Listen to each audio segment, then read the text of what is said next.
Illinois Education News, Episode 7, Reading of Article, from Education Week, January 27, 2020. Underperforming schools battle to be one of Illinois' best. Huron Community Unit District 4 Superintendent Terry Riker said the district does its best to recruit the brightest, most energetic teachers in its classroom. But teacher development, he said, is an ongoing process. He likened it to a Division I football program. After the University of Alabama recruits its top players, the coaches don't turn them loose and say, "It's all yours from here on out. We don't need to coach you." The best in the country, even the best teachers in the country with a little bit of help, they are going to become even better, Riker said. That's why the Huron District added a new position to its roster last year, instructional coaches.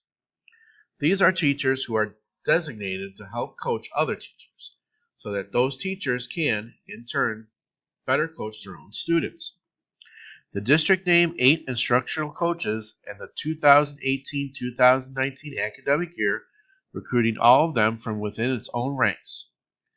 2 serve as full-time coaches and their classroom positions were replaced. The other 6 continue to teach part-time. The coaches observe teachers in their classroom and meet with them one-on-one to brainstorm ways to improve skills such as lesson planning and delivery and classroom management. They analyze testing data and help teachers identify students' learning weak spots. And perhaps just as critical as what they do is what they don't do. Coaches aren't there to criticize or evaluate or share information with supervisors about classroom performance.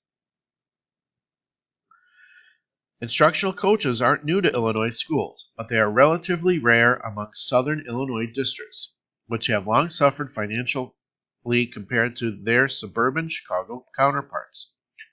Last year, the Regional Office of Education No. 21, which serves school districts in Williamson, Franklin, Johnson, and Mazaic counties, offered its first instructional coaching training program for area educators. According to Mandy Horn, ROE 21's Assistant Regional Superintendent. Several districts participated in addition to Huron's, and some new ones signed on this year, she said. When Huron administrators first decided to give instructional coaches a try, a lot of the people were nervous, Riker said, because we're taking some of our best teachers out of the classroom to help them teach the other teachers. But something, he said, had to be done. Last year, Huron educators received troubling news from the Illinois State Board of Education. The district's elementary and junior high schools were labeled underperforming based on the standardized test scores, poor attendance rates, and other factors. According to the ISBE, which oversees the state's pre-K-12 school districts, an underperforming school is one in which one or more subgroups of students, such as students with disabilities, minorities, or low-income students, perform at or below the worst-rated 5% schools statewide. The underperforming rating was difficult to stomach, knowing how hard the teachers and support staff work, said Huron Elementary School Principal Bobby Bigler. Yet they were determined to look at its constructive criticism and turn the designation, and more importantly, the data behind it, into something positive. We really just can't kind of embrace that underperforming category and took a close look at all of the pieces and developed a plan, Bigler said. Their plan of action was multifaceted, including improving school attendance and student incentives, building stronger relationships with parents, and naming grade-level leaders to help implement new policies and initiatives. But of all the changes, adding instructional coaches was one that generated the most internal buzz. Before making a decision, Riker said he and other administrators reviewed academic studies. They sought to determine the best use for the increased state dollars this district is receiving under the state's new evidence-based funding model.